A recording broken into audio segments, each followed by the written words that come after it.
Cool. So today I'm joined with Mark Green of the Body Mechanic, a former elite triathlete and my coach. So hello, Mark. Hello. Um, so I suppose just before we jump in and I'll ask you about, I suppose, how you got into running and I suppose dive into the Body Mechanic, I thought I'd just touch on how we met in the first place and how long I've been training with you. So when I first got into running, I had no idea what I was doing, jumped into the deep end, went through my first marathon, felt pretty good. And then I suppose like a newbie, just jumped. I was doing far too much running, had no clue what periodization meant or anything like that. And it was during Oxfam that I had an ITB issue that someone said, why don't you go and speak to the guys down at the Body Mechanic? I came down, Pete fixed me, and then I thought, well, I better, if I really, really want to give myself the best chance possible to run Brisbane to Sydney, I better get myself a coach. So I came up to you at an event, I spoke to you briefly, and then signed up to your one-on-one coaching.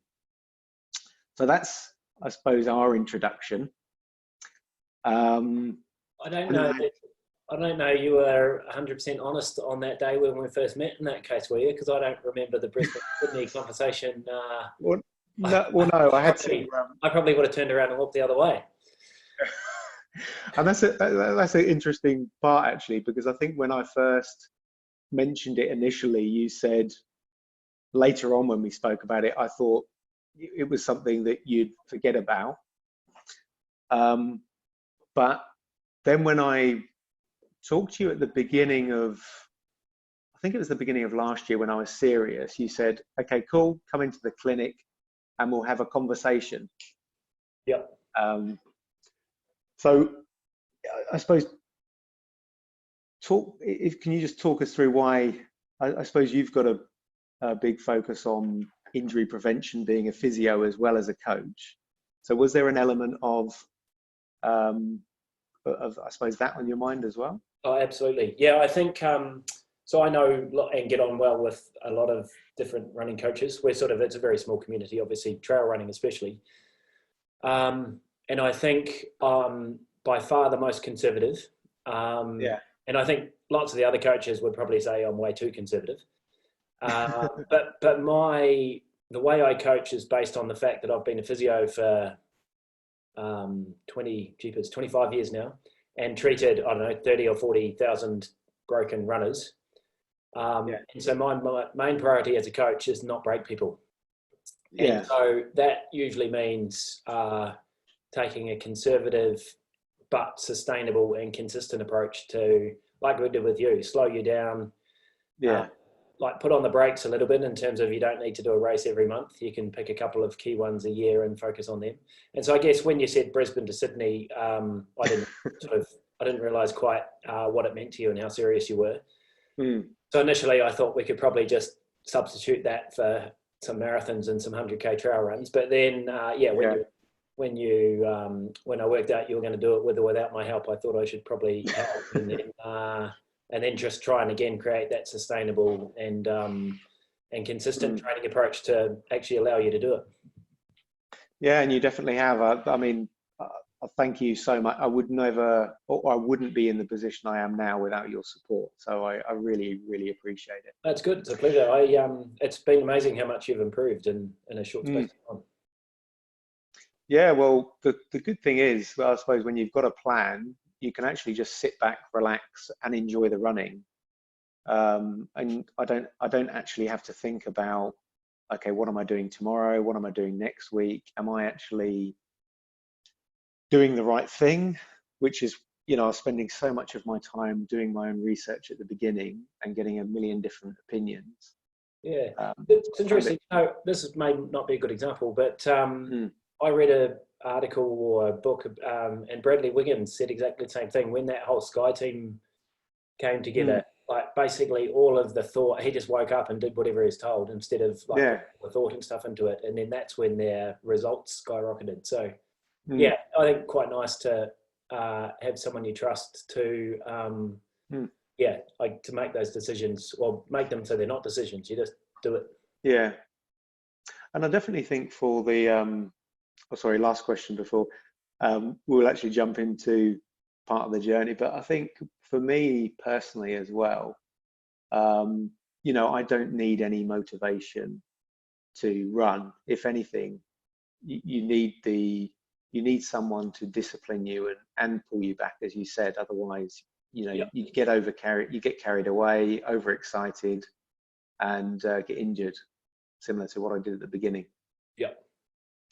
But yeah, if we could just first of all start off with, I suppose, how you got into running, because um, I suppose most people will know you won UTA 50 kilometers a few years ago. You came fourth at UTA 100 last year, but I didn't actually realize until I found another interview you did.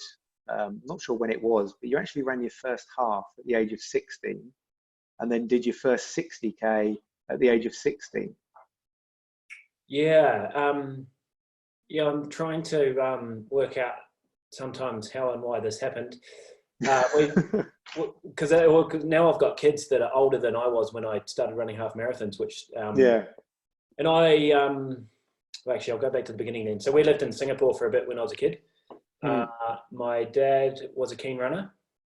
Mum also did some running. She became a bit more keen after that. But anyway, when I was 8, about to turn 9, I decided I was going to do a half marathon because Dad was doing it. And for whatever reason, he decided that he wasn't going to stop me. So I did a bit of training. He was a school teacher. So I did a bit of training with him and a few other school teachers. And I remember I was probably training way too fast and ended up like on the side of the road with my hands on my knees a few times. But anyway, I was determined to do it. So I did it. Yeah. My sister did it as well, actually. She's only 18 months older than me. So she did it as well. So she Oh, was wow. 10 and a half or something like that. Mm. And I really enjoyed it. I think I did 2 hours 8 or something for my first one. And then, Wow. and then that was just the start of it. I've basically, unless I've had a broken bone, I've not really stopped running. And I've had lots of broken bones, but I haven't really stopped running since I was 8. So I'd done probably about 30 half marathons by the time I was 12, I think. And then I grew up in the bottom of the South Island in a small town where there wasn't much else to do. So was running in the bush there as a kid, and then did the Kepler Challenge in the first year that was on. So I think I did it as a trial run before the race when I was probably 14, and then did the race when I was 15 or 16. Oh, wow. Yeah, been running for a while. So for a conservative coach, that's not very conservative, is it? No, but see, now my kids are 10, 12 and 14, and they all like running, and I encourage them to run, and we spend quite a bit of time in the trails running. And I've done the UTA 11 course, and they've done a 14K race, but I'd never actively encourage them to do a half marathon. But if they wanted to do a half marathon, I wouldn't stop them. I'd help them do it properly. Cool. And then how did you sort of transition then into being an elite triathlete? That's probably an exaggeration. I was a good age grouper. That was actually living in London. So from Singapore, we moved back to New Zealand. And then because I just lived with like 3.5 million hectares of bush literally on the doorstep, I got into lots of trail running and did school cross country and all that sort of stuff. Yeah. Then after uni, moved to London and had 12 years there.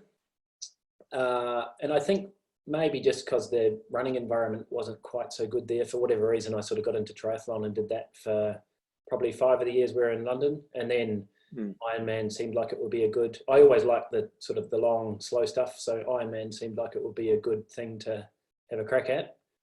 Yeah. So I did 2 of them or three of them. And then by the time I did my third one, our third child was 6 weeks old. And then I realized it wasn't exactly a good family-friendly activity. So then I went back to running again. Okay.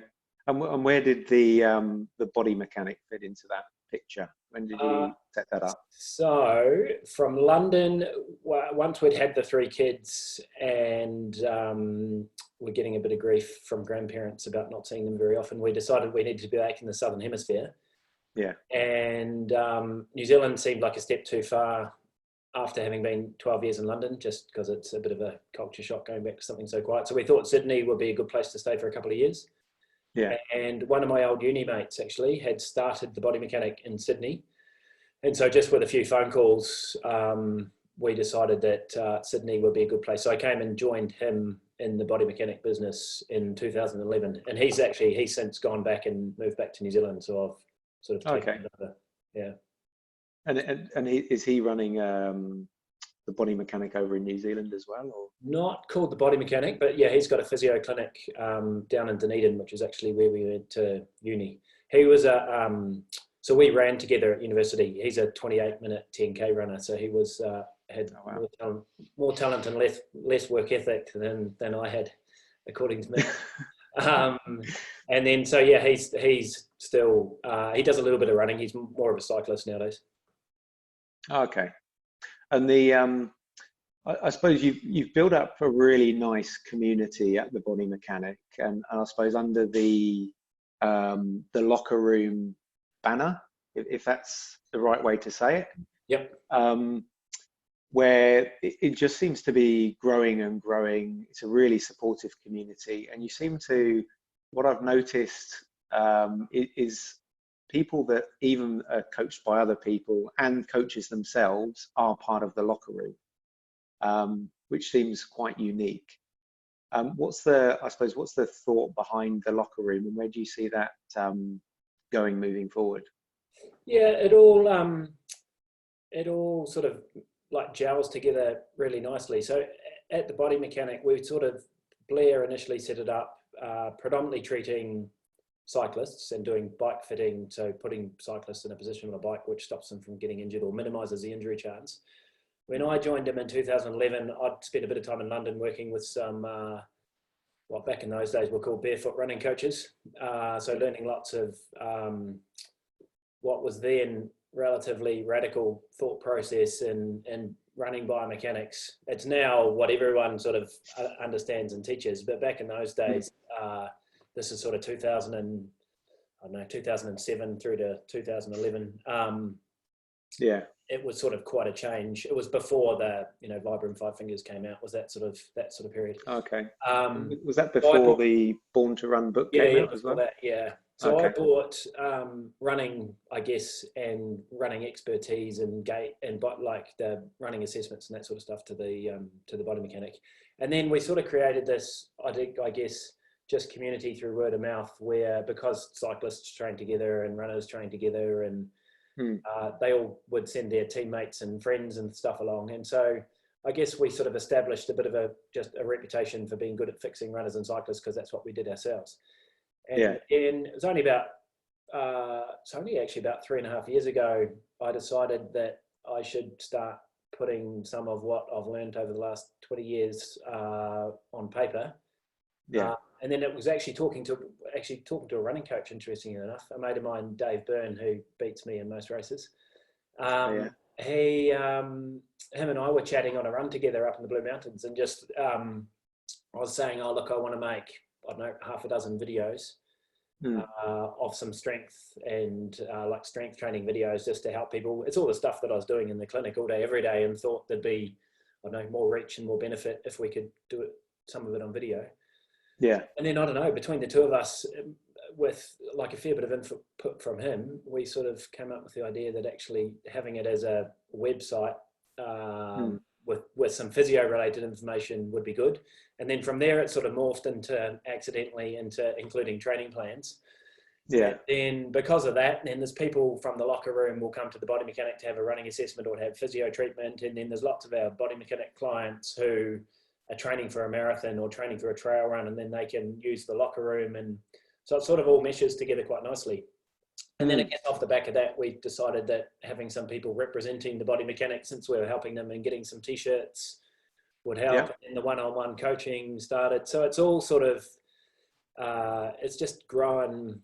I know people use this term too much, but it's just grown organically. It started off just as being a little sort of side project, and then it turned into, to be honest, a lot more work than I thought, but it's been fun, and it's been beneficial. It's been really good. Yeah. It's nice to put, I don't know, 20 years worth of clinical work on paper, Yeah. so that, I don't know, I feel like it's able to help people further afield than just like 10 kilometers around the physio clinic. Oh, definitely. I mean, I've recommended, even mates in the UK to check it out because it's all relevant and people are asking me questions thinking, I know what's going on and I'm like, I've got no idea. I just do what Mark tells me to do. So, Yeah. check out this website and just follow it on. I suppose especially, and this is something I wanted to touch on because I keep getting questions from people who I want to get back into running or I want to start running. And again, thinking I know what they should do. Yeah. What would you recommend there?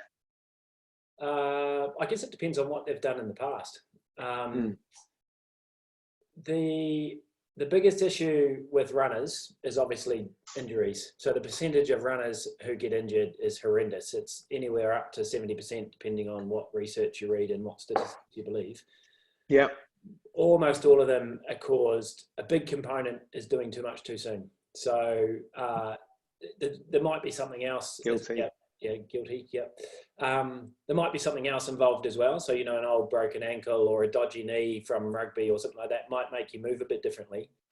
But Yeah, it's a combination of, I don't know, so we'll call that a little biomechanical glitch. But with too much training, that's what normally causes people problems. And then, mm, so I guess that's where our running assessments come in. We sort of help people at the Body Mechanic, help people learn what good running form is. yeah, Also, as part of that process, we're checking their flexibility and how stable they are and giving them some exercises to help their body improve. You were one of the tightest people we'd ever met. And like selection of running shoes. But then we also usually put together at least like a month or two of a training plan for them based on their current level of fitness and how their body functions, just to try and get them at least through that first couple of months without breaking yeah. off, so that they can continue to go on and enjoy it. Oh, cool. Yeah, and I definitely think it's a worthwhile investment. Whether you are starting new or, I thought at the time I was a pretty good runner, but then when I came in, broken, had my assessment and just a few tweaks to my routine, and my wife loves and hates the fact that I spend about half an hour to 45 minutes stretching and foam rolling every evening. Yep. And as I'm creeping closer to 40, it'll probably increase in time. But yeah, I feel so much stronger and I suppose more capable now. Well, now look, what you're in the middle of 140k weeks for a few weeks in a row. So Yeah, and was actually quite enjoying yeah, it in a weird way.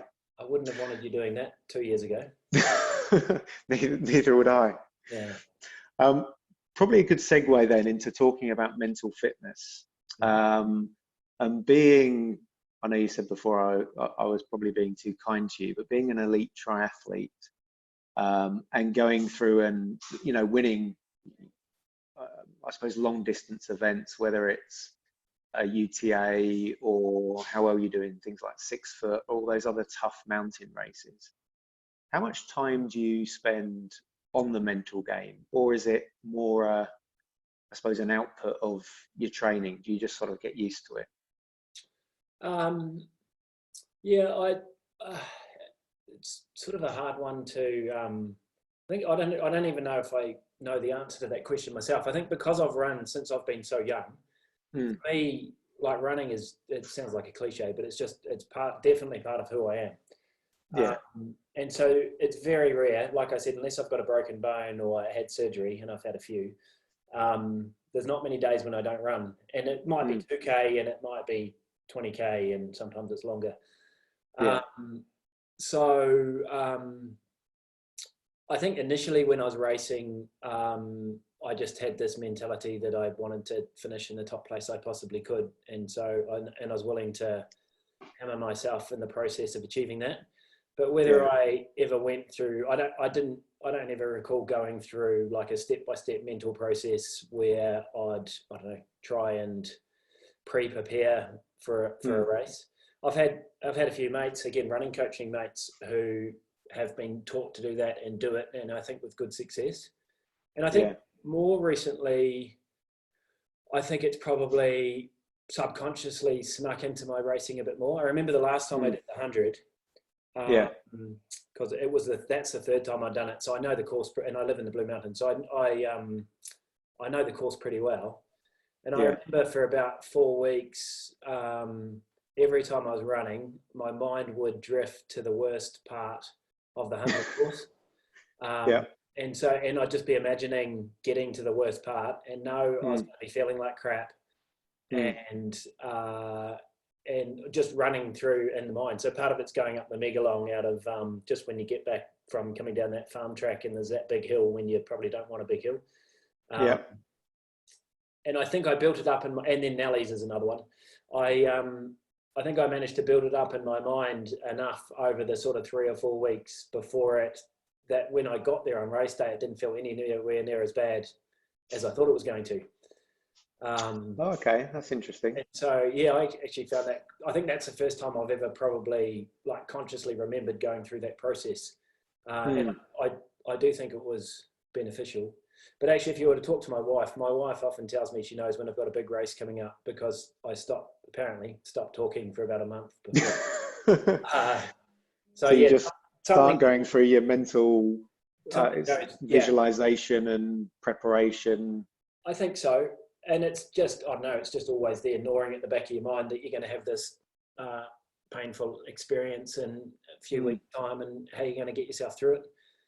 But then that's all part of the challenge, isn't it? If you weren't, if it wasn't hard, we'd be probably looking for something different to do. Yeah, definitely. And so I suppose kind of on that topic of mental fitness, when you're feeling sort of momentarily, let's say, overwhelmed or stressed, what do you do? What's part of your self-care routine? Is it just running, or is there anything else? I think, again, this is probably stuff I've learned in recent years, because just the combination of, I don't know, having 3 kids, and I feel like I've got 4 businesses between the body mechanic, the locker room, the one-on-one coaching, and then I import some products as well. There's not many dull moments, and sometimes it just feels like there's way too many balls in the air. Yeah. One thing I've learned and am trying to still teach myself is don't make any rash decisions. So I'm getting better. So if I get an email where, I don't know, a stressful email where I don't know what an example is. I might have been a big bill that I wasn't expecting or something like that. I now pause. So in past years, I probably would have fired off an angry answer straight away. And now I just think, right, I actually need to chew on this for 24 hours or 12 hours or at least overnight. And then usually at some point every 12 hours, I'm going for a run. So that's a good head clearer and a good chance to think as well. So yeah, I think those really moments where you're really stressed and you're sort of, I don't know, it feels like the blood's sort of rushing out of your body, that type of sensation, it tends to disappear again within half an hour. You've just got to sort of get yourself through that first half an hour. And then if going for a run helps, go for a run. Sometimes it's just, I don't know, just trying to calm yourself down and waiting for a bit before you make any decisions. Yeah, I can definitely relate to that. I tend to find, especially the long runs, anything over an hour and a half, really, you sort of, to the point where you're feeling a little bit tired or anything, I tend to always come back really, really relaxed. Yeah. Especially because I don't tend to listen to music as much. Yeah, so I spend as much of my running time, apart from commuting, I basically run in the bush the whole time, which I find a whole lot more relaxing. But actually, this is where you have to be a bit careful with intensity, because I'm a coach who likes people running slow and aerobically most of the time. But sometimes when you're really stressed, there's nothing more satisfying and I think beneficial going for a run where you're going so hard that you can't do anything other than just focus on what you're actually doing when you're running to drag your ass up the hill or down the hill or whatever it happens to be.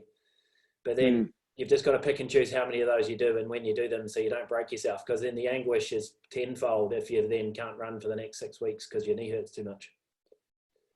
Yes, yeah, I find that as well. I've been caught out by you a few times where I've got overexcited and put something, gone a bit too fast. And I think one of your comments was, just remember I'm following you on Strava and I can see what you're doing. Yeah. And then and heart rate doesn't lie, so I keep a pretty close eye on people's heart rate, and it's pretty obvious when someone's trying a bit harder than they should do. Mm. I suppose a bit of a different question, but I suppose because you've mentioned, I suppose, born in New Zealand, lived in Australia, lived in the UK. How do you think, when we're talking about sort of mental health, how do you think the attitudes of men in those different countries differs? Well, it's a tricky one. I think Just thought I'd chuck it in there. I haven't lived in New Zealand now for 20 years, so my opinion, my New Zealand related opinion is probably slightly out of date. But Yeah. I know Kiwis are like extremely conservative, and there's huge like farming communities where it's you just soldier on and don't talk about anything basically. So I think I've sort of grown up with a bit of that mentality. The UK, we lived in London the whole time, which is probably not really the UK because it's so multicultural. It's there's so many different people that it's hard to I don't know, it's hard to say it's a UK opinion when you're based in London. Australia, I think they're a bit more open, a bit more inclined to probably talk about things more than Kiwis, and then Poms are probably somewhere in between there. Yeah, I suppose it depends on how many drinks you've had as well. Yeah, I don't think I don't think any of those three countries are as good as somewhere like Italy or France, where I don't know, it seems to be much more part of the culture. It's just much more open, and they like sharing their feelings with their hands. Yeah, so yeah, I don't know. It's there's definitely in all three countries, I think, an element of blokes not saying much about how they're feeling. Yeah.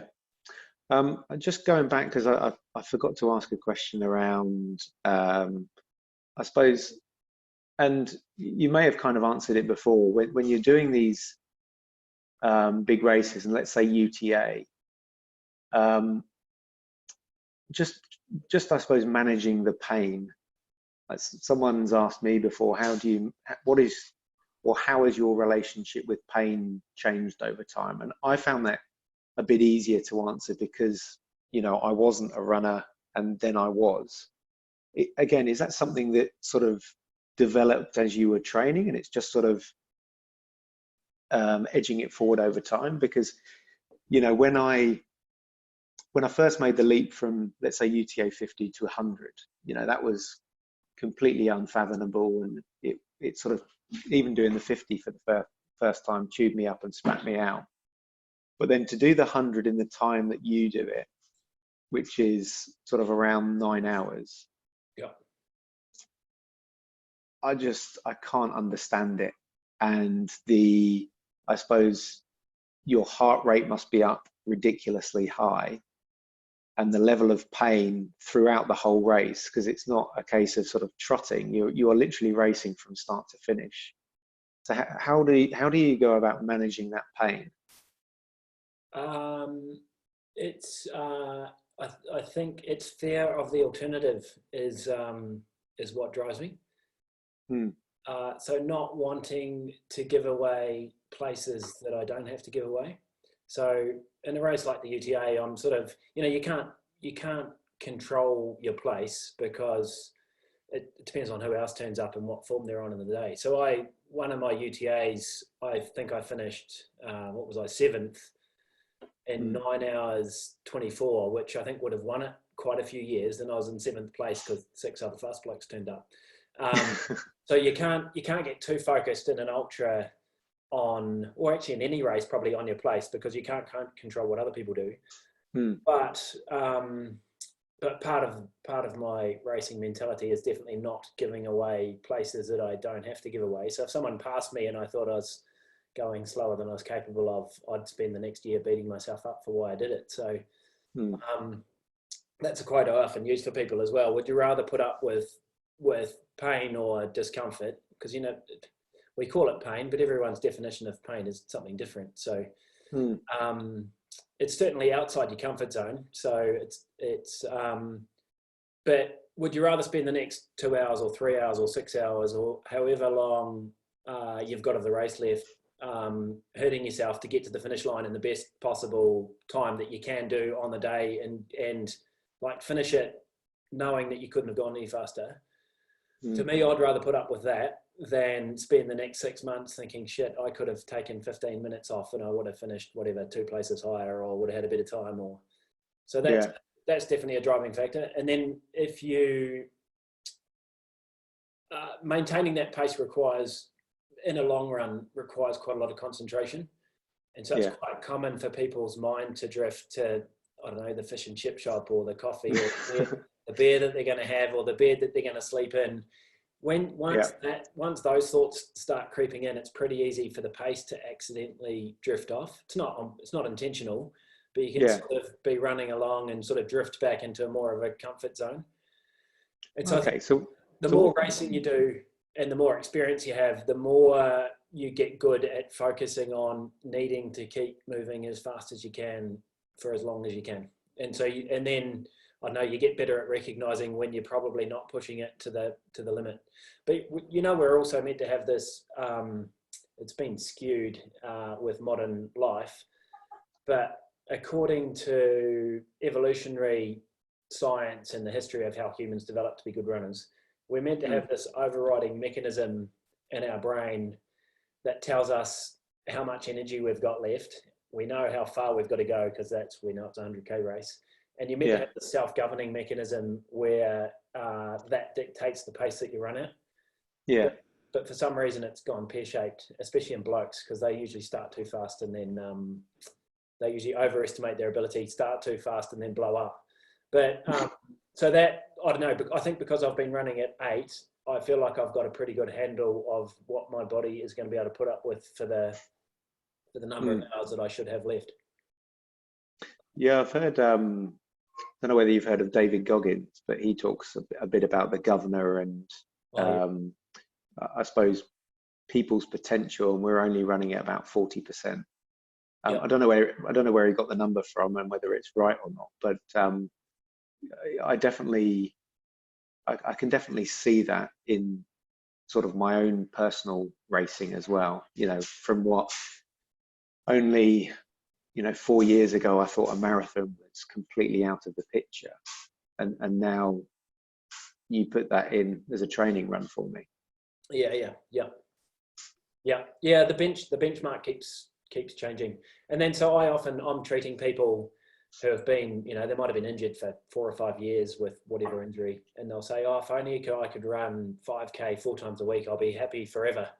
And then as soon as they can do it, it's I want to do a few 10Ks, and then as soon as they can do it, there's a half marathon and then a marathon next year. And so people's benchmark of what they want to be able to do is based on what they can do.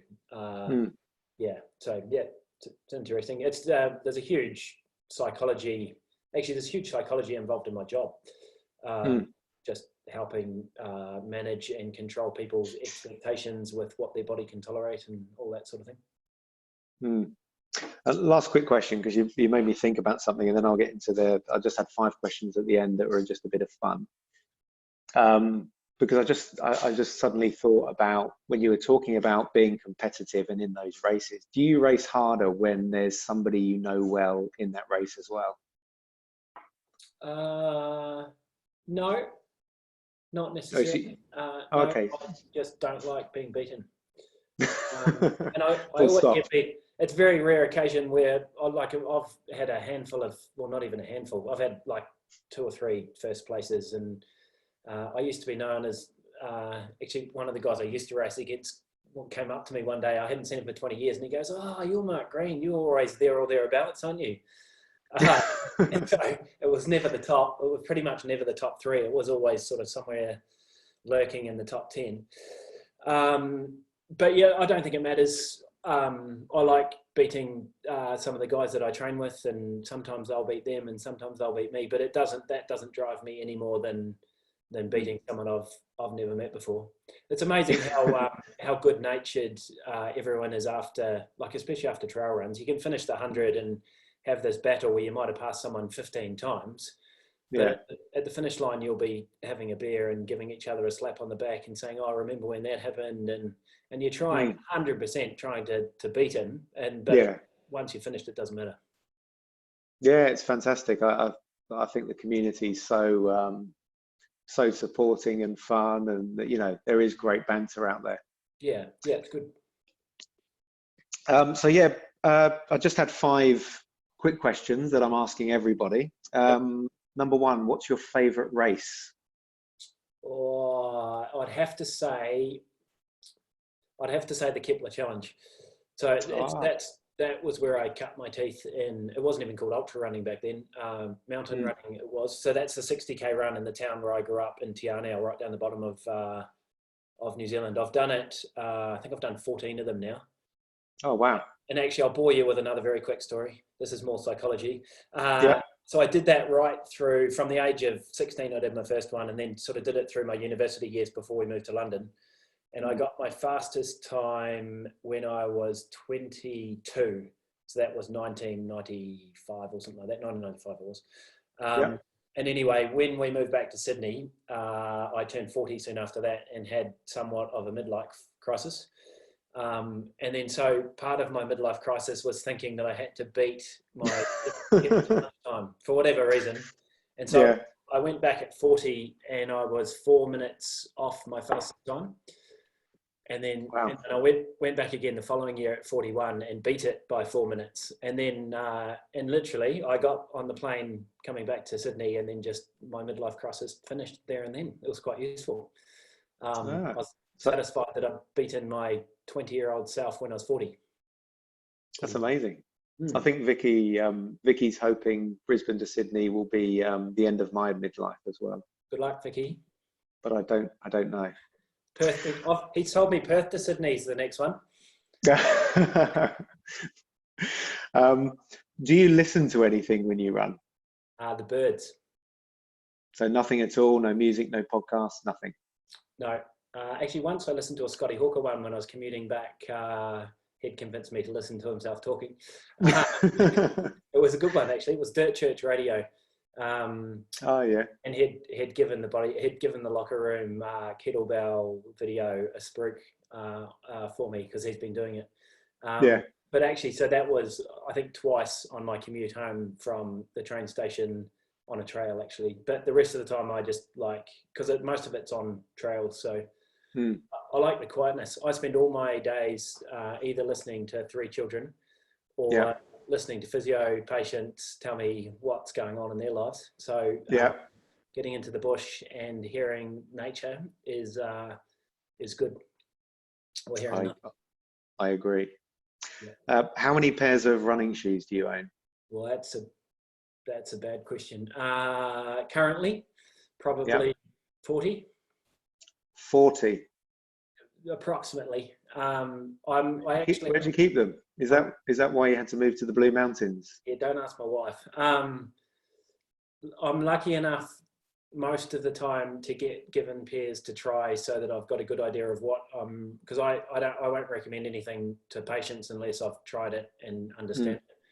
So yeah, I've probably got 40 pairs. And actually I'm a big believer that you should run not in 40 pairs of shoes necessarily, but you should have 2 or 3 pairs of shoes on the go at any one time, all with ideally from a different manufacturer and slightly different construction in terms of how firm they are and the pitch, just so that you don't get adapted to any one thing. So I can literally run from anything.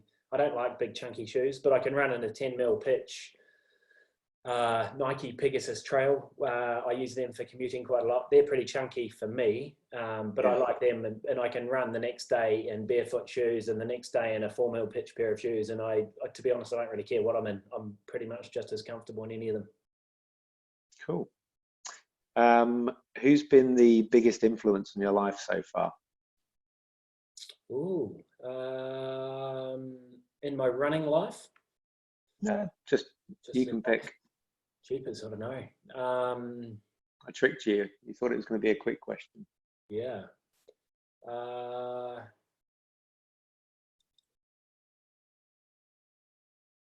Lots of people, lots of people, lots of things, lots of circumstances.